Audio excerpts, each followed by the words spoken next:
Okay, in this lesson we will be looking at different exponential kinds of functions. Let's see, I'm on the wrong slide.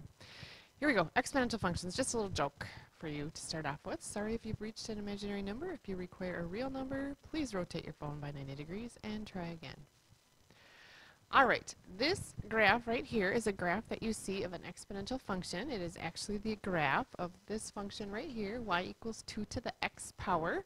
Exponential functions, if you remember, have variables as their exponent. That's what makes them an exponential function. The variables are the in the exponent, not necessarily the exponent, but in the exponent, okay? So the graph right here of the blue line is the graph of an exponential function 2 to the x. What I want you to kind of think about here is this.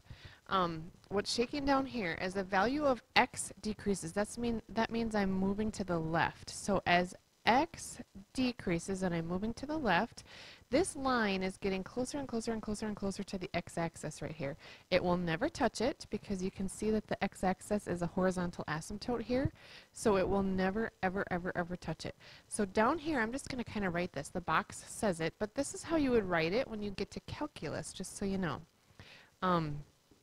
As x decreases, or as x approaches negative infinity, that means your x is getting smaller and smaller and smaller and smaller and smaller. As your x gets smaller, your y value gets closer to 0, and that's how you would write that. As x approaches negative infinity, or as your x value gets smaller and smaller and smaller, your y value gets closer and closer and closer to 0. It doesn't touch 0, but it gets closer to 0, and that's how you would write that. Okay? Up here, as you're moving to the right, because remember this line is going to continue to move to the right and get higher as you go.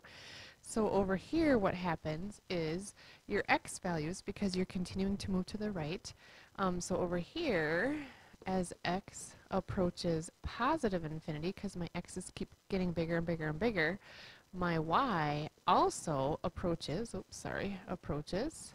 positive infinity. My y will keep getting bigger as well, and that's what's happening over there.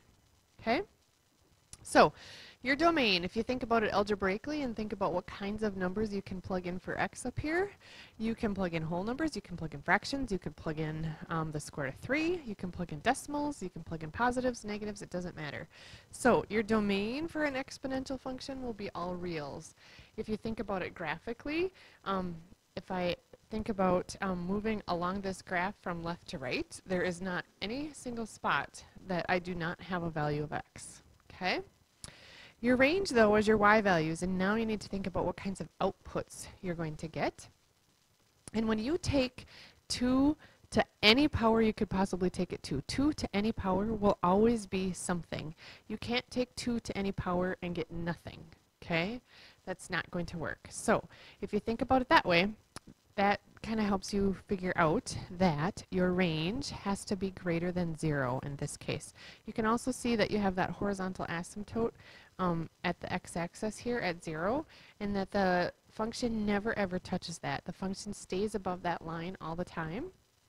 So your range would be from 0, not including 0, so you have to have a parentheses there, up to positive infinity, because it does get higher and higher, but it never touches 0. Okay? Specifically, there's 2 kinds of exponential functions that we want to talk about. The one we looked at previously here in that previous slide was exponential growth. It moves up and to the right like this. Whenever this is happening, you have a base that is bigger than 1, and I'll show you some examples of bases that are bigger than 1 in a minute here. Then there's exponential decay, and so exponential decay moves down as you move to the right. For exponential decay, your base has to be between 0 and 1.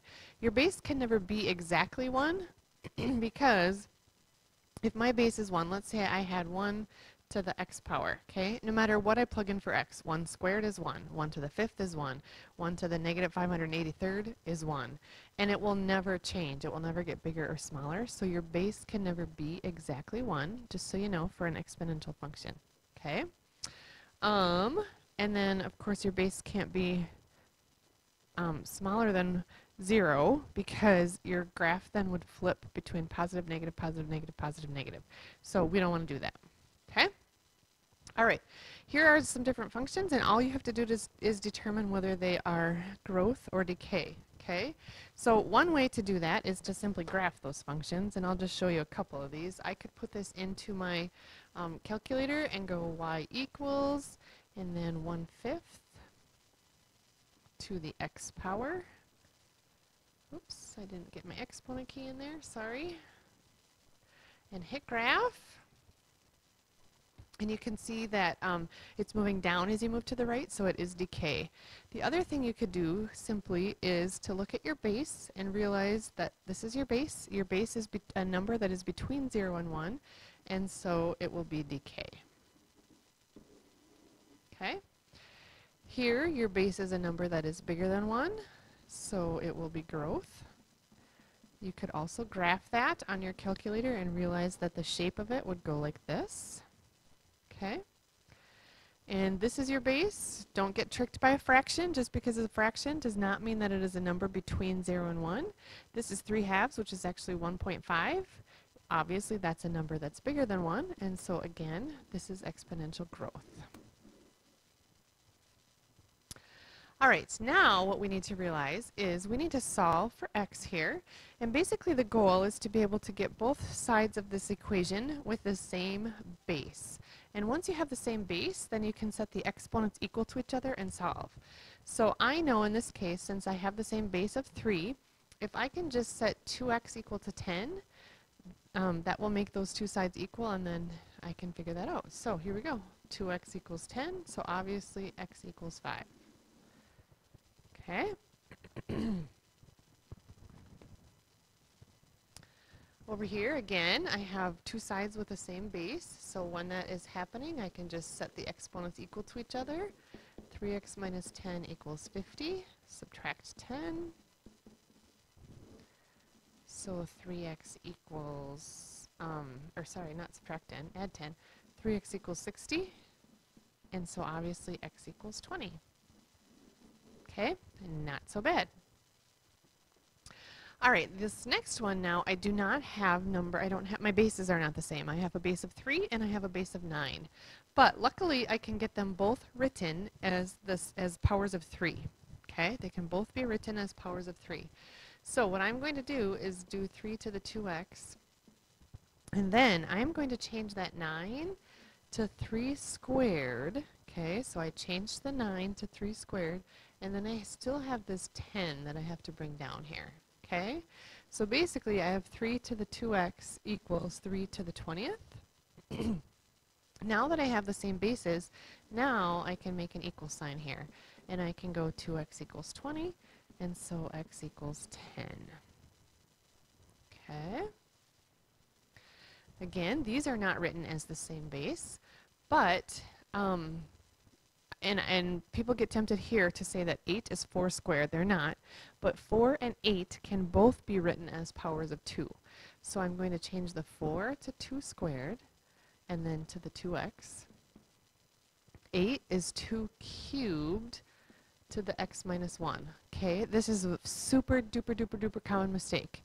Okay, people want to take 2 cubed times x minus 1 like that, and then they'll think that right up here, it's 3x minus 1, and it's not, because that cubed piece, that third power up there, needs to be distributed through the quantity x minus 1. So I can't just take 3 times x and subtract 1. I have to take 3 times the quantity x minus 1. And so obviously this becomes 2 to the 3x minus 3. And on the left, 2 to the 4x. And now I have these as simplified as I can get them with common bases, so I can set these two equal to each other and solve. Okay, so subtract 3x, and I will get x equals negative 3.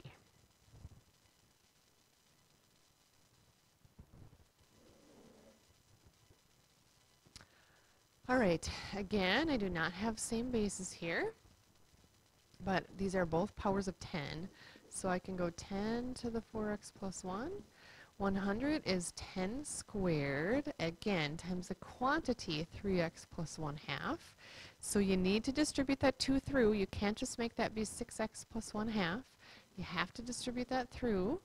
so that this becomes 10 to the 6x, and then 2 times 1/2 is 1. Okay, and then once I have my bases the same, I can set my exponents equal to each other, and of course solve. Okay, so I will subtract 6x and subtract 1.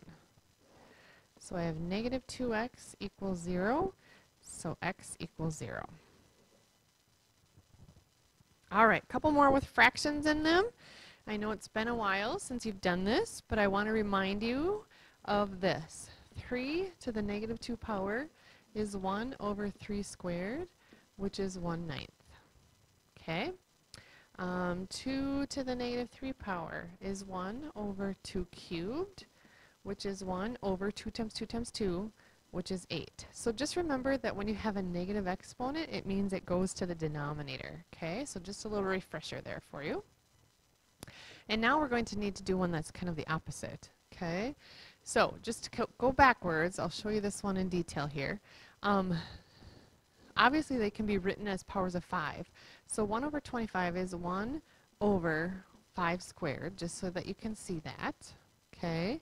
And then you can't have one base of 5 and one base of 5/5. So what you need to do is you need to switch that 1 over 5 squared to the 5 to the negative 2 power, so that it looks like that. Okay? And again, don't forget to distribute that negative 2 through. So I can take this now and set them equal to each other. So I have x equals negative 2x minus 6. Remember to distribute that negative 2 through. Add the 2x to both sides. So I will have 3x equals negative 6. Divide by 3. And x equals negative 2. All right.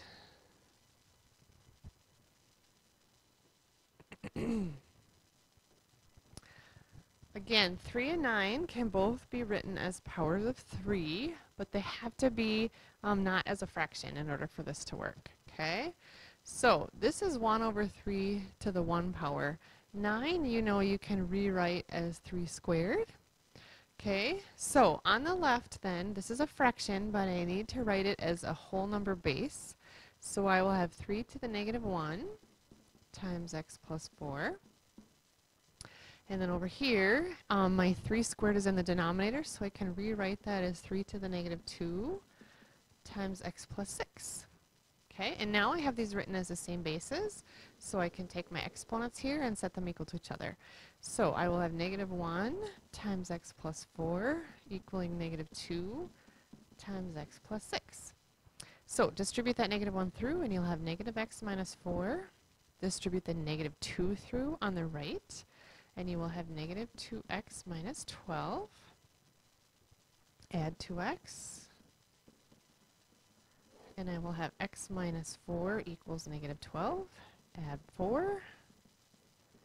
And x equals negative 8.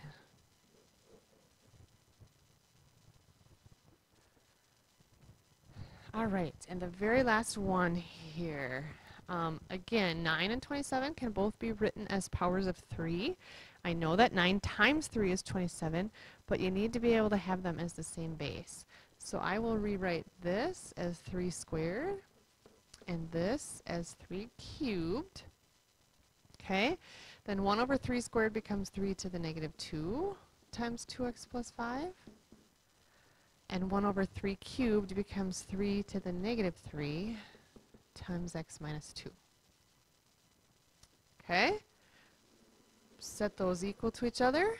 Negative 2 times 2x plus 5 equals negative 3 times x minus 2. Distribute. Negative 4x minus 10 equals negative 3x plus 6 when I distribute that through. And of course solve, so I will add 4x to both sides. And I'll have negative 10 equals x plus 6, subtract 6, and x equals negative 16. All right,